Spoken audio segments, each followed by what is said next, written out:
اعوذ باللہ من الشیطان الرجیم بسم اللہ الرحمن الرحیم الحمدللہ والصلاة والسلام علی رسول اللہ وعلی آلہ وصحبہ اجمعین والسلام علیکم ورحمۃ اللہ وبرکاتہ۔ میرے عزیز مسلمانوں، مدینہ طیبہ کی مسجد نبوی صلی اللہ علیہ وسلم میں تیار کی گئی امت چند ہی سالوں میں حضرت عمر فاروق رضی اللہ تعالیٰ عنہ کی خلافت اور قیادت میں مسجد اقصیٰ کی چابی لینے فلسطین پہنچ گئی۔ یاد رہے کہ مسجد نبوی تب بنی تھی جب اکثر صحابہ کے گھر میں چولہے نہیں جلتے تھے، لیکن کسی بھی ضرورت مند صحابی رسول نے باطل کے نظام میں جا کر وہاں فائنانشیل یا سوشل سیکیورٹی حاصل نہیں کی، اور نہ ہی باطل کی غلامی کو کبھی ترے امتیاز سمجھا۔ مسجد نبوی کے ممبر نے امت اسلام کے قلوب میں اللہ کی کبریائی اور اللہ کے قادر مطلق ہونے کا وہ یقین پیدا کر دیا تھا کہ کسی بھی مومن کے لیے غیر اللہ کے نظام کا حصہ بننا یا اس کے ماتحت زندگی کا ایک دن بھی گزارنے کا تصور ناممکن بن چکا تھا۔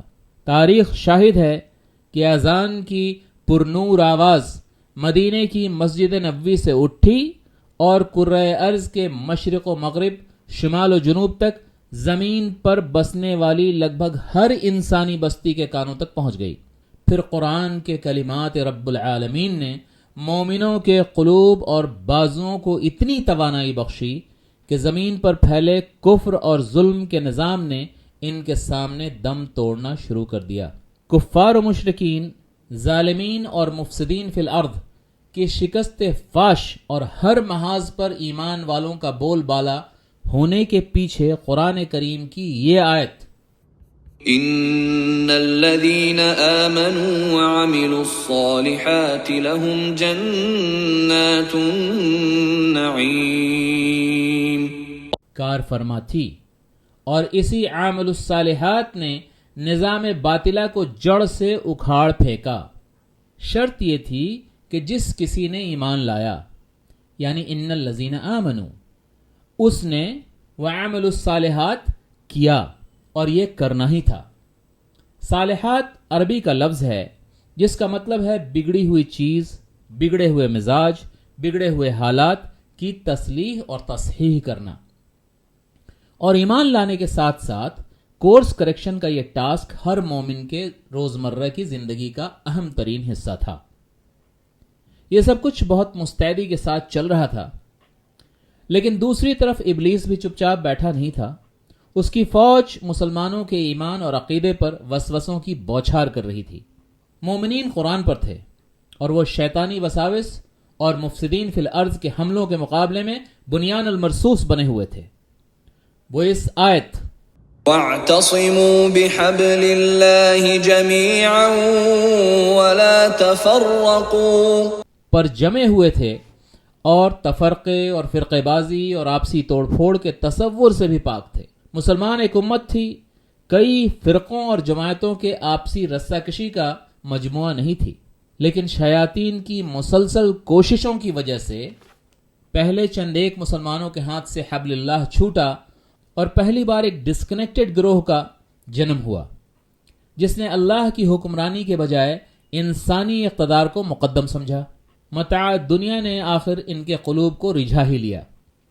اس گروہ نے سب سے پہلے مسجد نبوی کے نظام ربانی کو درہم برہم کیا، اور آہستہ آہستہ مسلمانوں کا سماجی، اقتصادی، تعلیمی، سیاسی اور حفاظتی نظام مسجدوں سے نکل کر مجالس، مراکز اور پارلیمنٹس کی جانب منتقل ہو گیا۔ آج مسلمان ایک شکست خوردہ، مجروح اور مجبور قوم ہے۔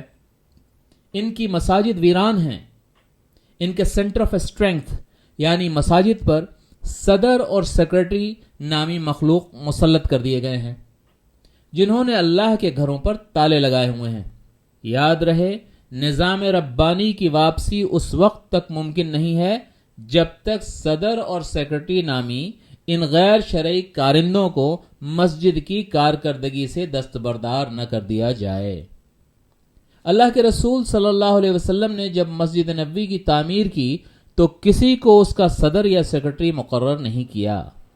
صدر سیکرٹری کا یہ نظام تو انگریزوں نے مسلم ممالک پر خونریز جنگوں کے بعد قبضہ کرنے کے دوران بنایا، تاکہ مسلمانوں کے دینی اور قرآنی اعمال پر نظر رکھی جا سکے اور ساتھ ہی ساتھ ہر قدم پر اعمال الصالحات پر پابندی لگائی جا سکے۔